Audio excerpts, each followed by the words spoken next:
శ్రీమాత్రే నమః. శ్రీ గురుభ్యో నమః. చాలామంది జీవితంలో ఎదుర్కొనేటువంటి సమస్యలు, గోత్రాభివృద్ధి లేదు, వంశాభివృద్ధి లేదు, శారీరక దౌర్బల్యం అధికంగా ఉంది, విపరీతమైనటువంటి ఇబ్బందులు, తగాదాలు, అప్పులు ఇలా ఎక్కువగా జరుగుతున్నాయి అన్న మీ యొక్క పితృదేవతల యొక్క సంపూర్ణ కృపా కటాక్షాలు మీ యందు లేవు అని అర్థం.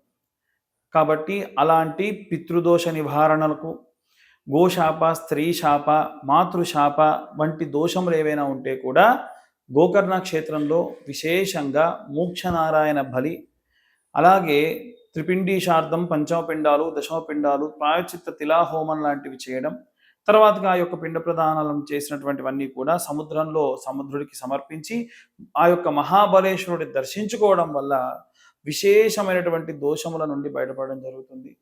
ఆసక్తి కలవారు ఎవరైనా సరే కింద ఉన్న నెంబర్కు కాంటాక్ట్ చేయండి. సర్వే జనా సుఖినో భవంతు. స్వస్తి.